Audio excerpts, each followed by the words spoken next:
Pois é, gente, assim nós começamos mais uma edição do News 5.1, falando do senador Plínio, dessa situação do cancelamento também, dessa audiência aí, o STF mais uma vez se envolvendo e às vezes a gente reclama muito do STF, eu sou um dos grandes críticos do STF, eu acho que o STF deveria apenas defender a Constituição e a gente deveria nem conhecer direito os membros do STF, na realidade.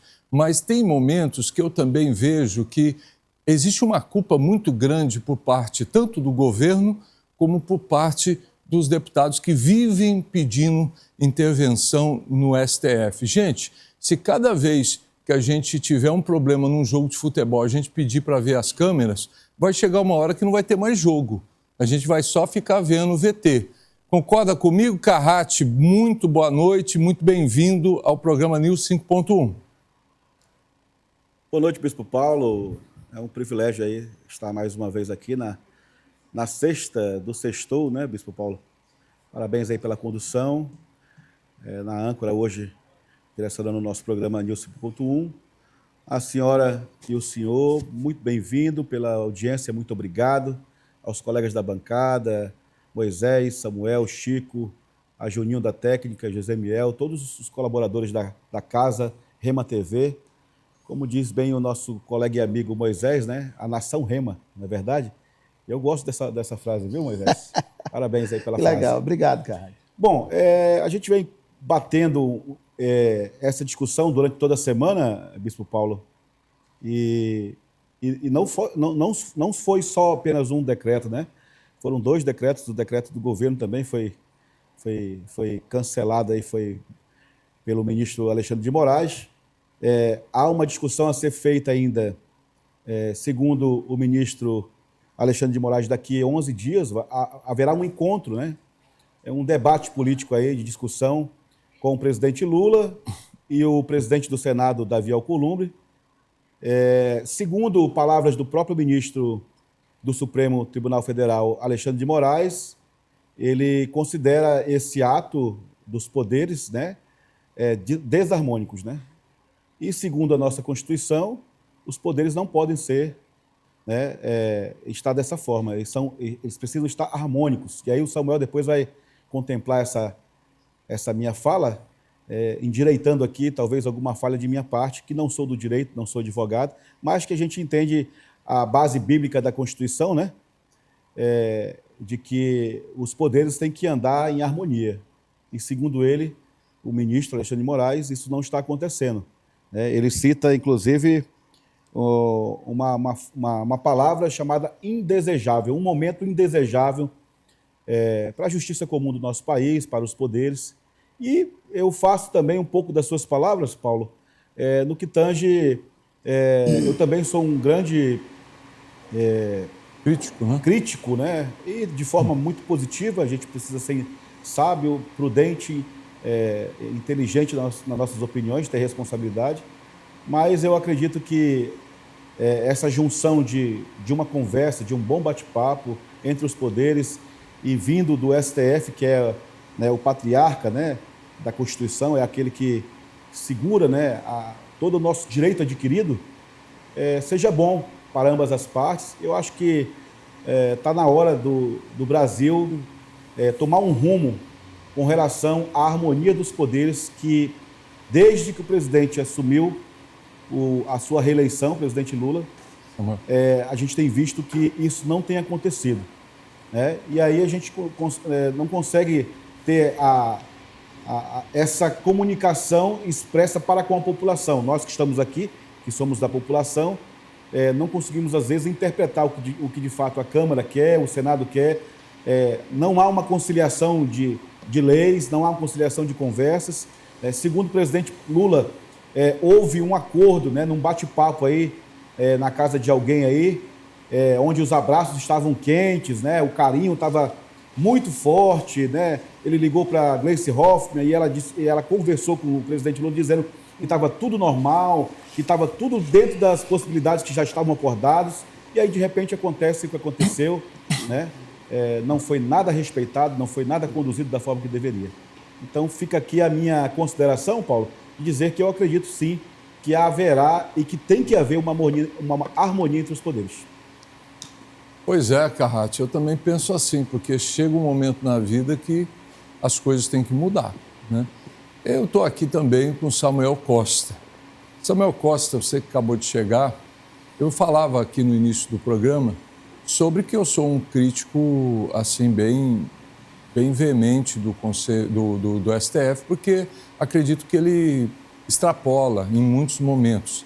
Mas eu tenho que entender também que ele só faz isso porque estão dando muita corda para ele.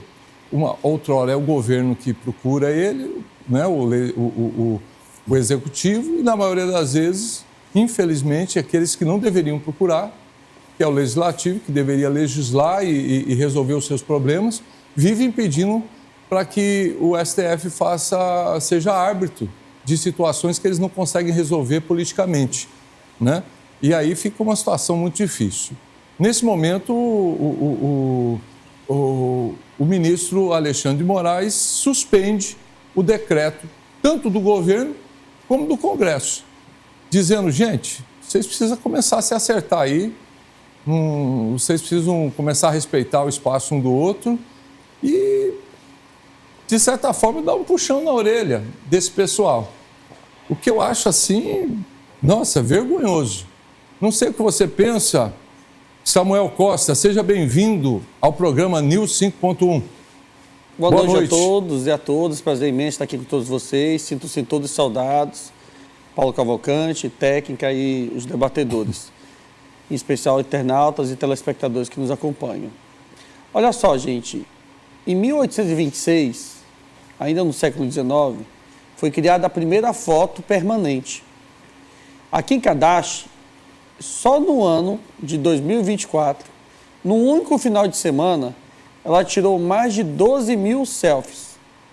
Isso significa dizer que só a Kim Kardashian, em um único final de semana, conseguiu tirar mais fotos do que todas aquelas que foram tiradas no século XIX, preternitamente. O que quer dizer para vocês?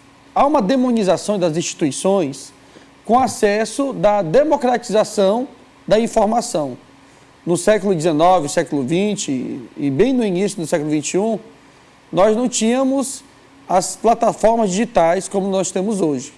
E na globalização, né, houve muito culto a deuses, né, aos indivíduos, a ídolos, seja no esporte, no mundo jurídico, na música sertaneja, no aspecto religioso, e, consequentemente, as pessoas tiveram mais acesso ao nome das pessoas, né? Então, quando ela fala do senador Plínio, ela vai contrário àquilo que o Velho Testamento nos recomenda, no 8º mandamento. Não levantarás falso testemunho. Ele afirma que no Supremo Tribunal Federal há um eventual conluio entre os 11 integrantes, ou boa parte dos integrantes da Suprema Corte. Se ele tem elementos comprobatórios de prova material, documental, pericial, testemunhal, que comprove malversação do recurso público, esquema de corrupção, fraude nas sentenças, venda de sentença judicial, ele que apresente no foro adequado, né, no caso a Polícia Federal, para que instaure um processo inquisitorial e que dentro do legislativo a qual ele pertence, instaura esse processo de impeachment, que a Constituição estabelece, que é um mecanismo legal, onde o legitimado ativo, para frear as ações, arbitrariedades, ilegalidades e abusos de qualquer integrante da Suprema Corte, é competência privativa do Senado da República do Brasil viabilizar o impeachment. Agora, há muito discurso inócuo. Infelizmente, nem todo mundo é bacharel em direito ou se dá o trabalho de estudar Direito Constitucional 1, ou 2, ou Constitucional 3, e ter noções mínimas, básicas, do que é o Instituto do Controle de Constitucionalidade. Ou seja, esse é um mecanismo jurídico a qual o legislador constituinte garante que os legitimados, dentre eles partidos políticos com representatividade no Congresso Nacional, possa ajuizar ações que entendam que ferem de morte a Constituição de 88, que é a Constituição vigente. Então, paralelamente a isso, pessoal, só se poderá ser feito essa mutação na Constituição mediante uma emenda constitucional. Então, o próprio Congresso Nacional tem legitimidade de alterar, né, dispositivo constitucional, desde que não seja cláusula pétrea, ou seja, cláusula imutável. A segunda situação consiste na simplificação tosca nas resoluções dos problemas. Ora, é verdade ou é mentira que a ação declaratória de constitucionalidade é um instrumento jurídico garantido para que a Advocacia Geral da União possa arguir? É uma verdade absoluta. Agora, no início de junho do decorrente ano, o primeiro partido político a provocar o Supremo Tribunal Federal foi o Partido Liberal. Por sua vez, o partido PSOL também arguiu a ação para que se declarasse, né, a inconstitucionalidade do ato do Congresso Nacional, em face da inobservância de legislarem numa causa que não é de sua competência. E, subsidiariamente, por sua vez, a Advocacia Geral da União interpôs ação declaratória de constitucionalidade. A própria Constituição de 88 estabelece que cabe privativamente ao STF julgar esse tipo de coisa. Eu acho que a gente está havendo uma confusão mental e as pessoas estão se pautando muito nessas pautas do Supremo Tribunal Federal, quando que, na realidade, por simetria, aqui no estado de Rondônia não é tão diferente. Vocês viram que a Assembleia Legislativa criou uma lei que concede que o governador Marcos Rocha possa viajar para viagem nacional ou exterior, fora do território da circunscrição do estado, e o vice não assumir? O PL arguiu ação direta de constitucionalidade. E o próprio vice-governador, também, que é legitimado, interpôs ações no Tribunal de Justiça. Isso é uma coisa comum no mundo jurídico. Agora, essa anomalia, né, do ato ser juridicamente perfeito ou imperfeito, se tem eficácia ou não. Diga-se de passagem, foi não autorizado, né, pela Justiça, né? Qual caso? Esse pedido aí, né, do vice-governador que você está citando. Ele perdeu o prazo, né? E aí o PL interpôs ação para declarar a norma inconstitucional. Mas o que acontece, minha gente, é que eu acho que a gente está tão intoxicado ideologicamente, né, a grande parte do povo brasileiro, que acaba simplificando. Vamos lá. O que o ministro Alexandre de Moraes, relator do caso, fez? Ele está tentando fazer nada mais, nada menos do que no Código de Processo Civil a gente denomina mais ou menos como se fosse uma jurisdição voluntária. Existe a jurisdição contenciosa e a voluntária.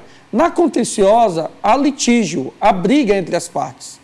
E aí, quando se tem o Instituto da Jurisdição Voluntária, há uma vontade pré-acordada entre as partes, onde, de forma, em comum acordo, eles estabelecem, né, algumas cláusulas e o Estado juiz homologa. Se não vejamos, na jurisdição contenciosa, que há litígio, há briga, há uma sentença ou um acordo e se discute o mérito. Na jurisdição voluntária, há homologação. Então, para que esse desgaste entre os poderes, legislativo e executivo, não possa se pendurar por meses e meses, o ministro Alexandre de Moraes, sabidamente, resolveu avocar para si a responsabilidade, suspender os efeitos, tanto da situação do executivo quanto do legislativo, e trouxe para um diálogo franco, aberto, permanente, republicano, democrático, para que se estabeleça uma situação que se resolva essa lide. Agora, qual é a prioridade do povão mesmo, do povo brasileiro? É pautar as pautas que, de comum acordo, todos são favoráveis. Aí que é a isenção do imposto de renda para quem ganha até R$5.000. Isso já está há mais de um ano parado, engavetado. Enquanto isso, a banda podre do Centrão, associado com a extrema-direita, direita e alguns integrantes do campo progressista, estão atônitos, aflitos, desesperados, porque existe uma outra figura do Supremo Tribunal Federal, que é o ministro Flávio Dino, que está pedindo transparências nas verbas do RP9, intitulada como o orçamento secreto ou emendas secretas. E aí, na véspera das eleições, eles com receios de terem um revés durante o período eleitoral e que, subsidiariamente, tenham busca e apreensão, a afastabilidade das suas atividades laborais no Congresso Nacional e inúmeras coisas, eles estão aflitos e tentando fazer com que no Brasil Colônia, denominado de escambo, se torne uma troca, uma permuta, que, ao meu sentir, não é nada republicano e fere de morte a nossa Constituição. Pois é. Moisés, seja bem-vindo a mais uma edição do programa News 5.1. Eu quero o seu parecer, visto que Carrati faz o seu comentário, Samuel também coloca aí a maneira que ele entendeu, mas, na realidade, o que a gente está vendo é que o STF está sendo muito valorizado e talvez o maior dos poderes hoje, que está exercendo poder hoje no Brasil. Isso, para começar o seu comentário, uma pergunta, você acha que é culpa do STF mesmo ou é uma fraqueza que está tendo tanto do governo em relação a ficar pedindo para o STF arbitrar as coisas e também, infelizmente, por parte de muitos congressistas, deputados que fazem isso, qualquer probleminha, entra lá com uma petição no STF, a ponto do próprio Alexandre de Moraes suspender o decreto, tanto do governo como do Congresso, dizendo, gente, vocês têm que se entender aí, porque vocês estão brigando demais. E aí, o que você fala? Hoje, o comando do programa News 5.1 está abençoado, né? Nós temos hoje no comando um bispo. Então, bispo, seja muito bem-vindo. Obrigado, Carrati. Muito obrigado pelo comando aí do programa hoje. Nós sabemos que vai ser uma bênção, né? Amém. Vocês que estão em casa, participem, né? Vocês sabem que eu já costumei chamar vocês de Nação Rema, que nós somos uma família. Posso falar também, né? Nação Rema, né? Pode. Claro, com certeza. Mande suas mensagens e participe. Samuel, seja muito bem-vindo. Chico Holanda, nosso líder, muito bem-vindo. E vamos para o debate. Olha só, pessoal, primeiro eu quero começar aqui dizendo que esse vídeo que o marketing do PT fez, da IOF, é fake. E eu não quero dizer aqui que é fake da boca para fora, não. Pesquise. Veja lá se seu bolso não vai ser atingido, se a sua transação bancária não vai ser atingida, se o empréstimo que você buscar não vai ser taxado, aumentado, vai ficar mais caro para você. Vai lá, não acredite em mim. Vá e pesquise. Porque o PT está dizendo que é só milionário, só quem vai para Estados Unidos. É mentira. Como eles sempre mentem. Isso é mentira. Eu digo com todas as letras. Faça uma breve pesquisa. Uma breve. Não precisa ser uma pesquisa aprofundada, não. Pesquisa lá se você vai ser taxado ou não nessa questão. Se a mão peluda não vai entrar no seu bolso. Faça uma pesquisa. Quem faz empréstimo, o pequeno e médio empresário que vai precisar investir na empresa, quem usa aquele cartão rotativo de crédito que não consegue pagar a fatura inteira, se ele não vai ser penalizado. Faz uma pesquisa. Ok? Esse é o primeiro ponto. Então, aquele vídeo é um vídeo que eu vou denunciar na internet. Ele não denunciou a direita? Eu vou denunciar aquele vídeo porque é um vídeo fake. Agora, com relação à questão do STF estar certo, o Lula está certo, o Congresso está certo. Quem está certo? Segundo o STF, que eu acompanhei hoje pela mídia, ambos os dois estão certos. Foi o que decidiu o ministro Alexandre de Moraes. O entendimento dele é diferente do seu Samuel, porque até ontem, no programa de ontem, Samuel, o juiz, dizia que o Lula estava perfeitamente correto. Na decisão de hoje, o ministro Alexandre de Moraes diz que o Congresso tem razão nos seus argumentos. Mas discutiu o mérito já? Mas ainda não. Mas ele acata e diz que o Congresso tem razão. E quem falou da decisão do governo? E ele diz que o governo também tem razão. Então pronto, não teve discussão de mérito. Por isso que ele chama... Mas vocês disseram que o Congresso invadia a competência. Não, amor. Foi isso que vocês disseram. Os argumentos. Que estava invadindo discutiu competência. Mérito. Vocês disseram ontem que era unicamente, exclusivamente... Não, mas discutiu mérito já. E hoje o Alexandre de Moraes diz que não, que o Congresso tem razão nos argumentos e que a AGU tem razão nos seus argumentos e que vai ser chamado para uma conciliação. Agora vamos lá, pessoal. Por que eu disse aqui desde o começo, Carrati, que o Congresso estava certo? Qual é a função da IOF? Você sabe, você que está em casa, telespectador? Você sabe qual é a função, bispo? A função do IOF é regular, é regulatória e não arrecadatória. Ela não tem função arrecadatória, porque se for arrecadatória, Samuel, tem que passar pelo Congresso, telespectador. quem vota, quem aprova aumento de imposto é o Congresso. Então o IOF não tem como função arrecadar. Mas está aqui, ó, matéria para tudo quanto é jornais. Governo objetivo é arrecadar 20 bilhões. Ou seja, então botou aí um jabuti incluído com a função arrecadatória. Que ele quer arrecadar 20 bilhões com a IOF. Aí ela perdeu a sua finalidade, porque a finalidade dela é regulatória. Regular o quê? O mercado. Regular a inflação, regular o mercado. E não meter a mão peluda no bolso do povo. Aí acerta o Congresso. Quando o Congresso diz, opa, vocês estão entrando na questão arrecadatória. Isso pertence a nós. Nós temos que votar. Vamos derrubar o decreto. Porque para mexer com aumento de imposto, tem que passar pelo Congresso.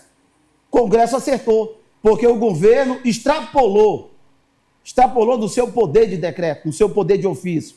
E muito bem fez a Câmara. Eu disse isso no programa de ontem.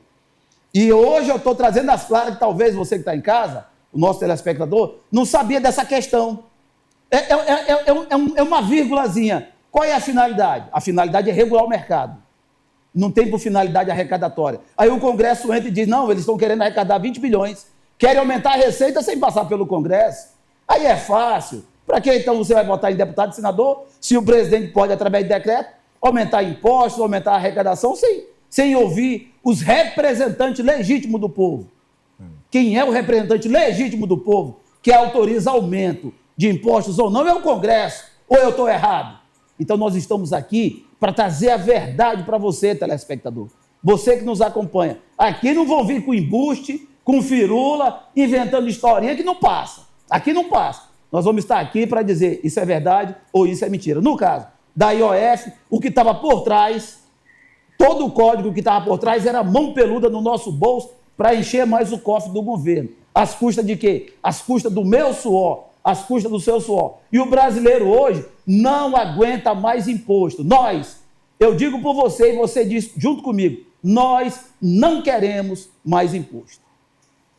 Moisés, só para a gente fechar esse bloco, depois nós vamos ter ainda o comentário do Chico. O que você acha dessa decisão do ministro Alexandre? Foi boa ou ruim? Ela foi boa e foi acertada, porque ela contempla o Congresso. O que o Congresso queria? A suspensão do decreto. E o ministro suspende o decreto, dizendo que no dia 15 desse mês haverá uma rodada de conciliação ali, de negociação, para ver qual acordo pode chegar a ambos os lados. Mas o Congresso, bispo, ele vence a primeira batalha. Essa queda de braço já foi vencida pelo Congresso. Você acha que já é uma mudança na maneira de agir do Alexandre? Eu acho que o governo errou, ele pesou a mão no decreto, e quando ele pesa a mão, ele dá argumentos verdadeiros para o Congresso, e o Congresso bate em cima de um erro, de uma fraqueza e de um vacilo que foi colocado no decreto com o objetivo claramente arrecadatório. E a lei é clara, a lei é específica. A IOF não serve para arrecadação, ela tem por finalidade regular. Ela não tem finalidade arrecadatória. E o Congresso pegou esse vacilo, montou em cima e agora o governo federal está pagando um preço alto. Chico Holanda, que é um dos empresários mais notórios aqui de Rondônia, mais antigo também, que está no varejo, e está no varejo também, está no atacado, e ele sabe da dificuldade que é os impostos. Porque os impostos, eles consomem todo o lucro. Quando você vê uma mercadoria que a gente poderia vender a X, a gente é obrigado a vender a Y, a Z, e assim mesmo sendo caro, aí às vezes a gente não consegue ter o lucro para poder manter o negócio de pé. E aí se recorre ao STF mais uma vez, e dessa vez, por incrível que pareça, Chico, Alexandre falei, pá, melhor a gente conversar pessoalmente. O que você acha disso, Chico Holanda? Boa noite, bem-vindo a mais uma edição do News 5.1, você que já é dono da casa. Boa noite, Pastor Bispo, no comando do programa hoje à noite, né? É um prazer. O fundador desse programa, lá em 2020, né? 2020. Em maio de 2020, nós começamos aqui 2020. nesse programa, mas completou 5 anos agora em maio. Aqui o meu amigo Moisés, Samuel, tá? O Carrate, tá? A senhora e o senhor, que é a razão de estar todas as noites, que sempre gosto de frisar, a partir das 21 horas, toda a técnica da Rema. Moisés, você foi cirúrgico exatamente Obrigado, na Chico. sua fala e mostrando vários pontos. Eu vou, já que você nessa seara não vou entrar, eu vou mostrar outros pontos aqui em que houve comentário anterior a você e que leva a desinformação, não leva à verdade. As pessoas em cada restaurante dessa pensando, rapaz, como é que dá para entender um comentário? Vamos lá. Hoje, 60% a 70% da mão de obra brasileira ganha, no máximo, 2 salários mínimos. 2,70%. Tá? Então, não é a maioria que está querendo R$5.000, é papo furado. A maioria dos brasileiros que ganham até 2 salários mínimos representa mais 70% de toda a mão empregada desse país. Ponto. 2. IOF. Ontem à noite, assistindo os comentaristas do jornal de meia-noite, 11h30, meia-noite da Globo, que já acordou e já estão fazendo realmente os comentários reais, onde ele demonstrou e provaram por A mais B, isso eu já falei aqui várias vezes, o maior prejudicado no IOF não é o rico, é as pessoas de menor poder aquisitivo. As pessoas de menor poder aquisitivo é aquela que está prorrogando, renegociando seu cartão de crédito. O rico não faz isso. Tá? É o que está ali renegociando, comprando seu carro financiado. É aquele que está comprando pela primeira vez sua casa financiada. É aquele cidadão que vai no mercado. Ah, mas no mercado... Oh, mas tem no agro. Tem no agro. Tá? Você acha que o aumento no custo do agro não vai para a ponta, não vai para a mesa? Tá? Mas a retórica desses retardados da esquerda, eles tentam achar que vocês são assim, que nós somos assim. Mas as pessoas têm neurônio, diferentemente desse pessoal da esquerda, que eles pensam pelo estômago, como eu gosto de falar. Tá? Eles tentam enganar a senhora e o senhor em que é o rico que vão pagar. Conversa fiada. Conversa fiada. Ah, não, o povo, a massa, quer que vá para 5 mil. O pessoal não está preocupado com isso, não. O pessoal está preocupado em estar cada vez aumentando mais tributo, aumentando mais impostos. Tá? Em 3 anos, menos de 3 anos de governo, já aumentaram 24 tipos de imposto ou tributos, tá? As suas alíquotas. Ou criaram novos focados das blusinhas, os $50 que as pessoas não pagavam, que agora pagam. Então, essa é a verdade verdadeira sobre esse desgoverno que está aí. E agora o que eu gostei, que eu vi ali, é o seguinte, é um sinal que o STF, até o STF, já está chegando ao ponto de dizer, opa, nós temos que começar a dar um freio nesse desgoverno. Porque por esse desgoverno, nós entramos na deles, que entramos de poder tirar lá do presídio e torná-lo presidente, achávamos que ele ia conduzir o país de maneira mais incompetente, mais inteligente, talvez ele fosse repetir o seu primeiro mandato ou segundo. Não, ele está pior do que o governo da Dilma. Eu acredito que esse já é um sinal já de iniciar a mudança do rumo desse país. E é importante também, tem partido, tal, esse pessoal, que isso é um partido que não devia mais nem existir, tem que ter regulamentação, tem que regular. Se for o caso, fazer a PEC. Um partidozinho desse, que tem 2, 3 deputados e não legisla, só apenas faz contra o país. Tá? A única coisa que ele faz são o office boy caro a favor e defesa dessa turma da esquerda maldita que está aí no poder. É só para isso que esse partidozinho, principalmente esse tal de PSOL, Partido das Trevas também, junto com o PT, serve para fazer nesse país. Eu acho que nós estamos começando a enxergar a luz no final do túnel, que está escuro, está preto, e nós vamos se livrar desses carrapatos que voltou a assumir o poder desse país. Pois é um empresário que falou, né? Chico, me diz uma coisa. Eu tenho feito alguma pesquisa e a gente viu que esses 2 meses, esses últimos 30 dias pelo menos, foram bem difíceis para o comércio de uma maneira geral, até mesmo nos materiais de construção que atendem as empresas maiores aí, como a Barbosa, outras, houve uma queda muito grande. Quando a gente vê essa queda, principalmente na área da construção, a gente percebe que a construção é um termômetro muito grande, né? Só se constrói quando a economia está muito boa. E quando há uma queda na construção é porque a coisa está realmente atingindo o ápice. Você concorda com isso? Concordo, e tem um dado muito interessante sobre isso. Veja só, de fato, a construção civil, no final do ano passado, segundo semestre, começo do primeiro trimestre desse ano, estava em crescimento. Isso é verdadeiro.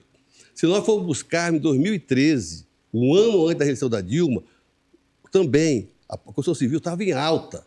Estava em alta. Só que, em seguida, veio a recessão. É o que eu venho falando desde o início do ano. Em seguida veio a recessão. A Dilma se reelegeu, aquelas promessas, igual o Lula se elegeu.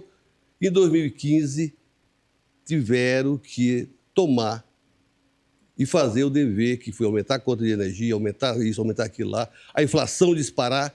E o que aconteceu? Houve a maior recessão do setor da construção civil em 2015, 2016. Milhares de pessoas, milhões, que foi mais de 3 milhões de pessoas que perderam emprego em 2015, final de 2014, 2015 e início de 2016. Foi um dos piores momentos da nossa economia. Foi naquele momento em que a Petrobras amargou prejuízo de quase 200 bilhões de reais. Tá? E nós não estamos longe, e eu tenho falado isso, eu tenho dito, e as pessoas dizem que eu prego a desgraça. Não, a gente tem referência, a gente acompanha. Eu acompanho a economia não é a partir de hoje, não é a partir de 2020 da rema, não. Em 2014, eu já tinha discussão com o Itamar da CUT, que está vivo aí, e é prova disso, sobre exatamente a questão econômica desse país. Tá? Então, a gente vem acompanhando a economia brasileira há alguns anos. Então, a gente tem essa referência, tem esse feeling, exatamente, de até prever, como desde 2023 eu venho prevendo aqui os aumentos das taxas Selic, e praticamente eu não errei uma até agora. Pois é, Samuel Costa pediu 30 segundos. Com você, Samuel. Olha, até um relógio analógico parado, ele acerta o horário 2 vezes ao dia. Agora, o que a gente não pode negar é fatos. No universo de 203 milhões de brasileiros, 413 mil são milionários. Ou seja, para cada 492 brasileiros, um é milionário. Os outros 491 não são milionários. Desses 413 milionários, apenas 141 mil, aproximadamente, são super ricos. São aqueles que, além de ser milionários, ganham mais de R$1 milhão por ano, líquido. Essa turma vai ser tributada em até 10%, em detrimento para atender quase 10 milhões e 500 mil brasileiros que recebem de 2 salários mínimos a R$5 mil. Isentar. Eu poderia concordar com tudo que foi dito aqui anteriormente. O que eu não concordo é com aquilo que não foi dito. Né? Foi se falado que quem ganha 2 salários mínimos não paga imposto. É verdade. Mas quem implementou isso foi o governo Lula e o Haddad. Em mais de 500 anos de Brasil, quem ganhava 2 salários mínimos pagava imposto de renda. Hoje, agora, já está isento. E aí quer se diminuir a alíquota, né, zerar, para quem ganha até R$5 mil. E diminuir a alíquota dos 27,5% do imposto de renda na fonte para quem ganha até 8 mil. E a gente vai penalizar um pequeno grupelho de 140 mil super ricos, não é de milionários, repare bem. Nós temos 413 mil milionários. E desses 413 mil milionários, um grupo seleto, 1/3 desse quantitativo é que vai pagar imposto. Aí eu vejo o pobre que foi botar o filho para fazer a faculdade de medicina e para fazer financiamento, se preocupado, tu não é super rico, meu irmão. O Brasil é um país tão desigual que quem ganha R$25 mil está entre 1% mais rico. Então a gente tem que criar vergonha na cara e ter consciência do que é a luta de classe e defender, sim, a isenção do imposto de renda para quem ganha até R$5 mil e penalizar os super ricos de verdade para que eles paguem tributo e a gente acabe de uma vez por todas com as desigualdades sociais no Brasil. Carrati, para ser justo, Samuel falou 1 minuto e 20, pode falar. Não, eu queria só complementar sobre tudo que foi falado aqui, eu fui o primeiro a falar, a gente entende que o imposto, ele também, né, porque, como bem disse o Samuel, em algumas palavras a gente precisa aplaudir e outras a gente não precisa degrenir, a gente precisa discutir o que de fato a gente está conversando aqui, né? Os impostos são importantes para o país também. Um país que não tem imposto a ser cobrado é um país pobre, é um país miserável, um país que não consegue pagar as suas contas, né? O funcionalismo público e etc. Porque tudo isso também é para isso, né? O que nós precisamos fazer e planejar, e eu falo como governo, né? Não como governo mas o governo nosso, é exatamente isso. É discutir, como Moisés falou, com a sociedade, é discutir nas esferas racionais com as câmaras legislativas estaduais, com as câmaras municipais de todos os municípios. Nós somos 500 e lá vai porrada de municípios, né? Quando que os prefeitos são ouvidos para ter aí uma estrutura daquilo que é melhor para o município, etc. Poucas vezes, às vezes nem isso acontece. Essa harmonia entre os poderes que o ministro falou, a gente não vê isso nos bastidores, né? E algo que me preocupa muito quando a gente usa essa tribuna, os microfones públicos para falar, é a questão da direita e da esquerda, né? Quando a gente demoniza as coisas também, né? E eu, com muito respeito ao Chico que tenho, e eu tenho mesmo, eu até não entendi porque você falou que ele é o mais velho de Rondônia, não entendi se era a idade dele ou se é comerciante. Fiquei meio sem saber. Os dois? Eu não quero nem perguntar a idade dele, então. Depois não, ele está muito bem. Achando estranho, né? Mas, quando você diz assim, esses endemoniados à esquerda, isso e aquilo, a gente tem que ter cuidado, porque nós estamos falando de pessoas. Aqui a gente discute as matérias, as ações daqueles que se vestem de esquerda e de direita, mas não são as pessoas, porque nós somos seres humanos e o respeito está acima de todas as coisas. Eu não admito a falta de respeito, seja em qual classe for. Bom, depois eu vou dar para o Chico, que ele pediu também o direito de fala, mas agora é com Moisés. Moisés, e aí? Olha só, bispo, nós somos a favor da eliminação de imposto para qualquer um. A esquerda quer até 5 mil, eu quero até 10 mil. Vamos dar isenção até para quem ganha até 10 mil, até 15 mil? Aliás, vamos tirar o imposto de renda das pessoas e deixar as pessoas respirarem? A gente não respira nesse país. A gente é taxado na compra do picolé, é taxado quando pega o empréstimo, é taxado quando vai ao mercado e ainda é taxado na renda, na fonte. Enquanto o rico está livre. Ele faz o que quer, ele tem menos mecanismo de ser pego do que eu. Moisés, sabia que o empresário que paga seu salário, ele é taxado também na folha de pagamento? Não, tem, mas ele tem... Mas ele, é super rico. Mas ele tem, bispo, mecanismo de prestação diferente. O dele não é na fonte. Amortiza, não, estou falando assim, a folha de pagamento de uma empresa é taxada também a folha. A folha de pagamento. Já pensou? A folha de pagamento. É ridículo. Né? Mas nós, trabalhadores comuns, somos taxados de tudo quanto é lugar, em tudo quanto é canto. Né? Tudo. É no consumo, é na fonte, é na renda. Então vamos acabar com o imposto de renda, como quer fazer agora o Donald Trump nos Estados Unidos? Isso é uma proposta. Vamos tirar o peso Porque assim, foi falado aqui no programa que o imposto é importante. É importante quando ele é revertido para você. Quando ele é revertido em melhorias para o nosso povo. Em segurança pública, você pode andar na rua com seu celular, você pode passear no parque com seus filhos, você pode ir até uma maternidade que a sua esposa vai ter um filho. Tudo certinho, você é atendido. Agora, quando você paga imposto, a base aérea não funciona, os aviões não têm gasolina para funcionar, para defender a pátria, o exército declara meio expediente porque não tem ração para os seus soldados. Quando você... Ração? Não tem ração, que é alimento. Nós chamamos do quartel de ração. Isso é é uma linguagem militar. Não, porque você não chama de... eu também... É chamado de ração. Eles falam, então vai ter meio expediente que não tem... Então...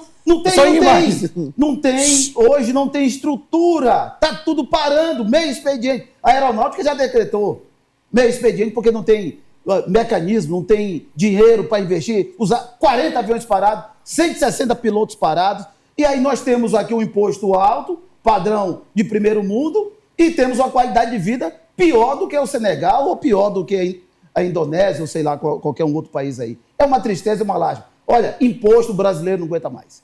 É isso aí, Chico Holanda, direito de fala. Bem, a minha palavra, e não retiro uma vírgula do que eu falo da esquerda, não é da maioria do povão, é daqueles dirigentes radicais e que defendem e que continuam insistindo em achar que as pessoas são ignorantes ou pensam pelo estômago. Não retiro uma palavra do que eu falei, do que eu penso, do que eu digo, e não é a primeira vez que eu falo aqui.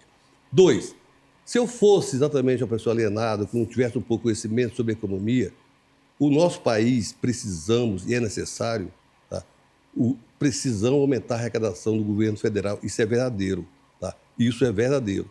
Só que hoje, nesse exato momento, nesse governo que está aí das trevas, não dá para discutir, porque tem que ser um amplo debate. Por exemplo, aqui o Samuel falou quase 100% certo. 66 mil brasileiros são os milionários que em outros países pagam e pagam muito mais. E é necessário. Eu defendo isso aqui, não é de hoje que eu defendo isso. A questão dos incentivos fiscais que esse Brasil tem, quase R$1 trilhão. Precisamos aí discutir, tá? Pelo menos da metade, 400 bilhões. Se cortar 10%, só já dá 40 bilhões que dá para entrar exatamente no orçamento do governo. Agora, para que isso haja discussão, é necessário que tenhamos sobre a mesa o Congresso, os 3 poderes constituídos desse país, tá? Em que o Executivo tenha credibilidade, porque hoje a população não acredita. Então, qualquer aumento que for ter hoje, mesmo ser necessário, a população hoje não tem mais credibilidade nesse país. Então, é necessário uma discussão muito forte, é preciso, e eu não seria hipócrita dizer aqui que não precisamos. Ou o Brasil acerta, ou daqui uns 5 anos, o nosso país estará no momento sem poder pagar nem os aposentados.